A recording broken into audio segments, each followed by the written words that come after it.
Assalamualaikum warahmatullahi wabarakatuh. Qala al-muallifu rahimallahu ta'ala, nafa'na bihi wa bi'ulumihi wa amaddana fi asrarihi wa adana min barakatihi fid dharaini amin. Rabbi shrah li sadri wa yassir li amri wa hlul 'uqdatam min lisani yafqahu qawli. Rabbi zidna ilma warzuqna fahman amin ya rabbal alamin. Auzubillahi minasyaitonir rajim. Al-Fatihah. Baik, kali ini kita akan melanjutkan pembahasan kita, pembacaan kita, ngaji kita bersama dalam rangka belajar secara terus menerus dan istiqomah untuk menyelesaikan kitab paling dasar dalam fikih, kitab Safinatun Najah. Jika kemarin 2 episode yang lalu kita sudah masuk dalam perkara yang mewajibkan mandi, dalam garis besarnya adalah mandi ya. Perkara apa saja sih yang mewajibkan seorang Islam itu mandi ya. Kemarin mulai dari memasukkan hasyafah ke dalam farji atau berhubungan badan, keluar mani, haid, nifas, melahirkan, meninggal dunia. Nah, itulah hal-hal yang mewajibkan kita untuk mandi. Lalu di episode sebelumnya kita juga sudah belajar tentang bagaimana sih cara mandi itu, tata cara mandi itu bagaimana. Ada 2, yang pertama adalah membaca niat. Kapan niat itu dibaca? Berbarengan dengan pada saat kita mengguyur bagian pertama dari tubuh kita saat kita mau mandi, entah itu bagian kepala kah, tengah kah, atau juga bagian paling bawah, atau dibaca niat berbarengan dengan itu. Jangan kita mengguyur baru membaca niat, itu tidak sah. Maka bacalah niat itu berbarengan dengan kegiatan berwudu, kegiatan mandi itu. Lalu kemudian kali ini kita akan lebih dalam berbicara tentang atau mengaji tentang syarat-syarat berwudu. Tentu ini akan lebih banyak dan lebih dalam ya pembicaraan pengaji kita siang hari ini. Semoga kita diberikan akal yang terbuka, pikiran yang terbuka supaya dapat memahami dan melaksanakan, tidak hanya memahami tapi tidak hanya menjadi ilmu pengetahuan, tapi dia juga menjadi ilmu di kali ini. A'udzubillahi minasyaitonirrajim. Bismillahirrahmanirrahim. Faslun utawi ikilah fasol surutul wudu'i asyaratun. Surutu utawi pira-pira syarate al wudu'i wudu iku asyaratun 10. Jadi kalau yang kemarin yang mewajibkan mandi jumlahnya ada 6. Lalu teknik apa saja yang prinsip-prinsip dasar cara mandi itu bagaimana, membaca niat dan meratakan air seluruh badan itu ada 2. Kita masuk pada pembahasan yang lebih dalam, yaitu syarat-syarat dalam berwudu itu ada asyaratun iku 10. Apa saja itu? Al-islamu wa tamyizu wa naqa'u 'anil haid wan nifasi wa amma yamna'u wudulal ma'i ila basyarati wa alla yakuna 'alal udwi ma yughayyirul ma'a wal ilmu bi fardiyati wa alla ya'taqida fardhan min furudi sunnatun wal ma'u tahuru wa dukhulul waqti wal muwalatu lidaimil hadasi. Faslun utawi kilah fasal, adapun inilah pasal. Surutul wudu'i utawi pira-pira syarate wudu iku 10. Syarat-syarat dalam berwudu itu jumlahnya 10. Jadi ini sangat 10 begitu ya, tiba-tiba 10. Seperti 10 commandment begitu kira-kira. Yang pertama al-Islam. Jadi syarat yang pertama orang mandi itu Islam. Syarat sah mengerjakan wudhu. Syarat sah orang mengerjakan wudhu ya. Wudhu, mengerjakan wudhu ini syarat sah. Mengerjakan wudhu. Apabila salah satunya tidak terpenuhi, maka wudhu dihukumi tidak sah. Ini perlu kita perhatikan ya. Apa saja? Yang pertama itu Islam. Wudhu tentu saja hanya sah bila dikerjakan oleh orang Islam. Kalau kamu agamanya Kristen, Hindu, Katolik, Konghucu, Protestan, atau apalah itu praktek saja itu. Yang wajib ya dikerjakan oleh orang Islam gitu. Sebab apa? Sebab wudhu itu merupakan ibadah badania. Ibadah badania kuwi apa? Ibadah yang dikerjakan oleh anggota badan yang nampak. Kang pertelo kalau itu yang nampak, yang zohir. Maksudnya yang diisyaratkan bagi yang mengerjakannya haruslah beragama Islam. Itu orang wudhu itu kan punya motivasi apa yang akan kita lakukan after wudhu gitu. Nah, tentu dalam wudhu juga membutuhkan niat. Karena itu orang yang tidak beragama Islam tidak sah mengerjakan wudhu. Ya ini pemahaman dasar ya. Sing wudhu kuwi ya mesti wong Islam. Soalnya aksi dan reaksi atas satu aksi itu reaksinya apa? Kamu mau ambil tindak aksi berwudhu, reaksinya apa begitu. Tamyiz, yang kedua adalah watamyizu, lan pinter. Orang yang mengerjakan wudhu itu harus sudah tamyiz. Tamyiz itu apa? Tamyiz, kenapa harus tamyiz? Tamyiz itu agar wudhu yang dikerjakan itu dihukumi sah. Kalau kamu tidak pinter atau belum paham ya harus tahu dulu apa prinsip-prinsip dalam berwudhu. Karena itu wudhu yang dikerjakan anak kecil yang belum tamyiz itu tidak sah. Sebab wudhu itu ya membutuhkan niat yang berfungsi untuk membedakan mana pekerjaan yang bersifat ibadah dengan yang lainnya. Nah, mana yang sesuatu yang sifatnya ibadah. Maka kemarin saya bicara bahwa usahakan dalam hidup kita segala sesuatu yang kita akan mulai kita prolog dengan kalimat bismillah, kita niati untuk ibadah. Jadi dia punya mizan timbangannya lebih berat, tidak hanya di dunia tapi ada urusan agama di dalam situ. Jadi itu ya urusan tamyiz. Akalnya jalan, dia ndak gila, dia bukan orang yang tidak paham teknik berwudu gitu ya. Yang ketiga adalah wanaqa'u anil haid, lan suci saking haid. Wan nifasi lan nifas. Nah, ini untuk perempuan, laki-laki kan tidak mungkin haid dan nifas ya.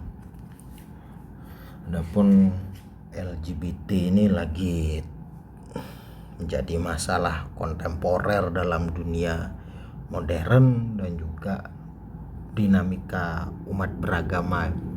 Kemarin itu ada deklarasi besar-besaran dukungan antar LGBT itu di Indonesia, walau sangat mengerikan ya. Kenapa saya bilang mengerikan? Karena rata-rata dari mereka itu anak-anak muda. Nah, ini kalau kita tarik dalam sejarah Islam ini, kita akan banyak berbicara tentang peristiwa kenabian ini. Tapi saya tidak mau banyak berbicara tentang itu hanya sebagai info-info sedikit saja gitu ya. Yang ketiga itu suci dari haid dan nifas. Wanita atau perempuan atau anak perempuan kita, istri kita yang sedang dalam keadaan haid dan nifas itu tidak sah mengerjakan wudhu. Makanya Wudhu ini menjadi sebab punya akibat dari orang tidak bisa berwudhu, maka dia tidak bisa melakukan hal-hal yang tidak dibolehkan, kan begitu. Ada banyak sekali itu, kemarin kita sudah belajar tentang itu ya. Begitu juga tidak sah mandi besar yang dikerjakan dengan niat menghilangkan hadas. Karena apa? Karena hadas masih berjalan begitu ya. Bahkan hal tersebut haram dilakukan. Nah, kalau kamu sudah haid nih, Faris, tenang. Tidak langsung karena haid dan nifas itu ada kejadian santri, ada anak ngaji itu karena haid terus tidak mau ngaji begitu ya, jangan dipotong nalarnya sesorkat itu. Jadi kemudian karena haid terus tidak mau ikut ngaji, terus tidak mau belajar, tidak begitu. Tetap ada larangan, tetap ada yang bisa dikerjakan gitu ya. Misalnya orang berwirid, dan wirid itu kan baca la ilaha illallah, la ilaha miftahul jannah, la ilaha illallah, ilaha illallah Muhammadur Rasulullah. Kalau Anda menghafalkan membaca, melantunkan, berzikir tuh enggak apa-apa. Kita ini kan sudah diberi kunci masuk surga. Tapi kok masuk neraka, nah itu kacau itu. Kunci yang dipegang kunci surga, kok masuknya neraka, berarti ada yang salah itu, kira-kira begitu. Ya kita balik. Jadi kalau istri kita, anak perempuan kita itu sedang dalam kondisi haid, itu ya haram, enggak usah dia melakukan mandi besar atau segala macamnya, itu ya wudhu ya. Sebab wudhu adalah ibadah. Wudhu itu ibadah. Bisa kita jumpai cerita-cerita tentang banyak ulama yang berwudhu di waktu subuh sampai asar tuh ndak ganti, atau dari zuhur ke isya ndak ganti wudhu. Nah, ini orang-orang yang menjaga wudhunya. Kenapa seperti itu? Apa urusan ketika kamu menjaga wudhu dengan dinamika sosial? Ketika kita menjaga wudhu kita, berarti kita dalam kesadaran yang lebih tinggi daripada orang biasa. Kenapa begitu? Karena di saat kita punya wudhu, kita akan memikirkan segala sesuatu yang akan kita lakukan itu akan punya akibat dengan wudhu kita. Akhirnya kita tidak banyak melakukan satu aktivitas, ataupun ketika kita melakukan satu aktivitas itu kita punya presentase yang berbeda dengan orang lain. Karena ini dalam rangka menjaga wudhu. Wudhu itu bagian dari ibadah. Itu sangat keren ya. Banyak sekali saya jumpai yang seperti itu. Semoga kiai-kiai yang di pesantren-pesantren besar maupun kecil yang jauh dari selebritisasi kiai yang hari-hari ini lagi marak itu, yang juhud, yang waro, itu selalu Allah berikan perlindungan kepada mereka. Allah lancarkan urusannya. Karena itulah penjaga-penjaga NU sebenarnya, para kiai-kiai yang tidak ingin tenar gitu ya, di era selebritisasi kiai hari ini. Sebab wudhu adalah ibadah. Sedangkan orang yang sedang mengeluarkan darah haid atau nifas bukanlah orang yang diperintahkan untuk mengerjakan ibadah. Wes penak-penak itu. Di penak gesek gitu. Wa amma yamna'u lan saking barang kang nyegah opo barang wusula ing makane alma'i banyu ilal basyarati maring kulit. Yang keempat adalah bebas dari sesuatu yang bisa menghalangi sampainya air ke kulit. Nah, ini bebas ya. Maksudnya bagaimana? Pada anggota tubuh yang berwudu tidak terdapat sesuatu yang akan membuat air yang digunakan wudu menjadi berubah, yang mana perubahan tersebut sampai merubah kemutlakan air. Seperti ada minyak jafaron. Nah, ini susah ditemui di Indonesia ya. Atau anggota badan saat menempel pada air yang digunakan wudu, minyak. Namun apabila perubahannya hanya sedikit, air tersebut, ya ini orang sudah paham ya, Jangan sampai kita wudhu itu ada barang yang menghalangi tubuh kita itu terkena air begitu. Jadi diangkat, misalnya pakai baju ya bajunya diangkat. Dan kadang hal-hal ini sepele, saking sepelenya kita tuh menyepelekan jadinya, pengen cepat-cepat gitu ya. Ini perlu kita introspeksi mendalam tentang hal-hal yang sepele, tapi sebenarnya ini menjadi kunci-kunci ya. Lalu yang selanjutnya adalah wa alla yakun ala udwi ma yughayyirul ma. Lan arep ora ono alal udwi ing ngatasi anggota apa ma yughayyiru ma.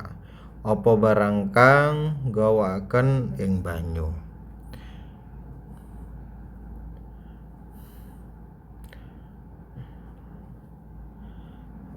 Wanifasu watamisi ilal basarati wa alla yakun lan arep ora ono ing atase apa barang kang akan ing banyu. Nah ini tadi barang yang menghalangi orang untuk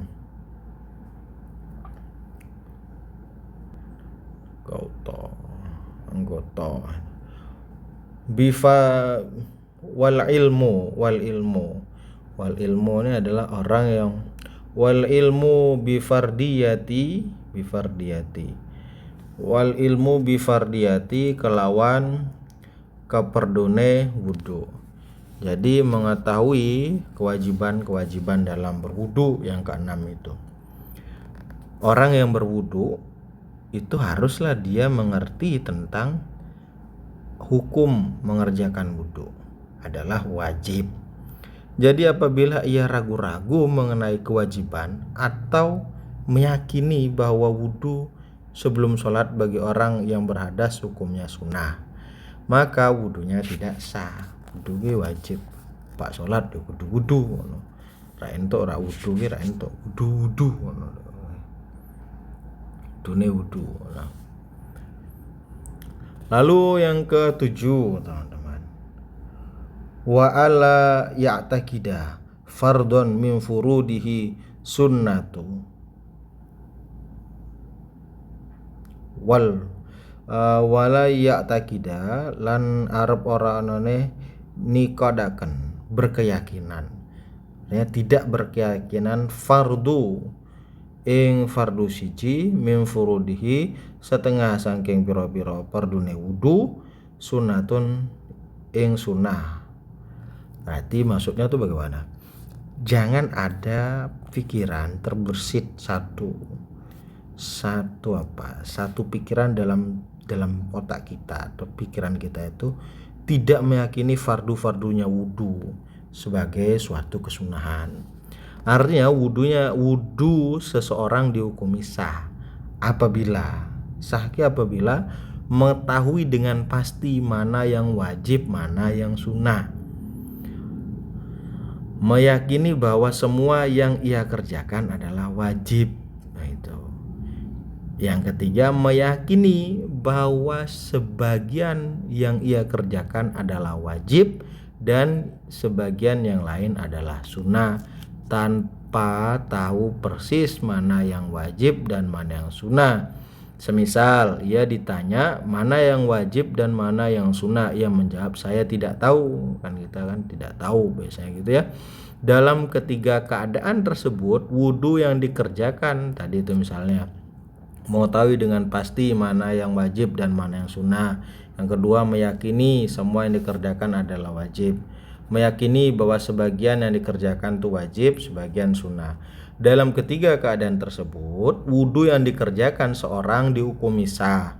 Yang dihukumi tidak sah kalau seseorang itu meyakini bahwa salah satu dari fardu-fardu itu hukumnya sunnah. Jangan kemudian dibalik-balik ya. Ini salah sepele tapi ini punya dampak yang serius ini. Wal ma'u tahuru wadhulul waqti wal muwalatu lidaimil hadasi. Wal ma'u lan banyu at-tahuru kang nyuciaken kang nyuciaken. Wadkhulu lan manjing waktu. Wadkhulul waktu lan manjing waktu. Wal mualatu lidaimil lan nuli-nuli kedue wong kang langgeng hadase, menggunakan air yang suci dan mensucikan gitu ya. Maksudnya gimana itu Mas? Menggunakan air yang suci dan mensucikan.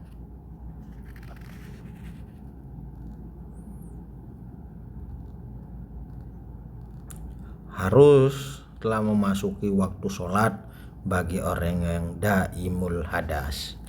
Bagi orang yang punya daimul hadas itu ya. Terus air yang digunakan untuk wudu itu haruslah air yang suci dan bisa mensucikan.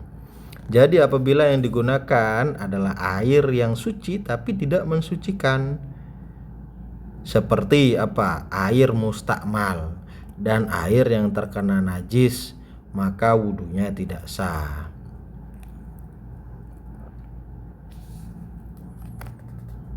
Nah, syarat-syarat di atas itu yang tadi sudah kita bacakan itu memberikan secara umum. Syarat yang diberlakukan secara umum. Sedangkan bagi orang yang terus-menerus berhadas seperti wanita yang sedang mengeluarkan darah istighadah dan orang yang tidak bisa berhenti mengeluarkan air kencing, maka terdapat 2 syarat tambahan. Maka dia wudhu sudah masuk waktunya sholat. Jadi apabila wudhunya dilakukan sebelum masuk waktu, maka wudhunya tidak sah. Jadi pas-pas mepet-mepet waktu saja. Atau yang kedua adalah muwala, terus menerus mengerjakan fardu-fardunya wudhu. Maksudnya dari muwala adalah mengusap anggota wudhu sebelum keringnya anggota wudhu sebelumnya. Nah, ini kalau Anda beradas, kalau Anda tidak beradas ya wes santai wae kan ngono. Berwudu dalam kondisi masih memakai pacar ya yang warna-warna di tangan itu ya. Apakah pitek atau pacar yang menghias kuku termasuk perkara yang mencegah masuknya air ke dalam kulit? Gimana itu? Jawabannya adalah ya. Jika masih ada wujud cap pitek tadi itu ya, atau di tangan perempuan itu ada cat-cat itu yang melekat pada kulit, akan tetapi jika hanya tersisa warnanya saja maka tidak dianggap itu mani itu perkara yang mencegah masuknya air ke kuku.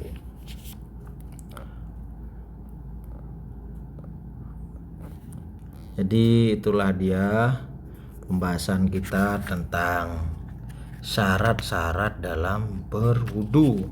Yang pertama al-islamu, iku Islam.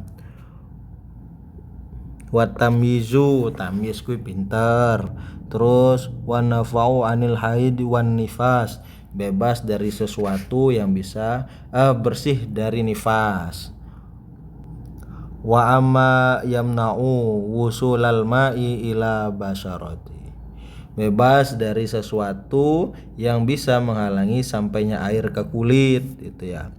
Wa alla yakuna ala udwi ma yughayyirul ma, itu tidak terdapat sesuatu pada anggota tubuh yang bisa merubah air. Wal ilmu bi fardiyati, mengetahui kewajibannya wudu. Wa ala ya'taqid fardhon min furudihi sunnatun, tidak meyakini fardu-fardu wudu sebagai suatu kesunahan. Wal ma'u tahuru, air yang suci dan mensucikan. Ada wadhulul waqti wal muwalatu lidaimil hadasi, harus setelah memasuki waktu sholat bagi orang yang daimil hadas. Sekian pembahasan kita pada perkara tentang syarat-syarat berwudu. Ini cukup panjang ya. besok kita akan masuk pada perkara yang membatalkan wudhu. Kalau pertama kita belajar apa saja yang mewajibkan kita wudhu, terus teknik berwudhu, teknik mandi. Lalu ini kita masuk pada syarat-syarat berwudhu. Besok kita apa saja yang membatalkan wudhu. Terima kasih. Wabillahi taufiq wal hidayah war ridha wal inayah. Assalamualaikum warahmatullahi wabarakatuh.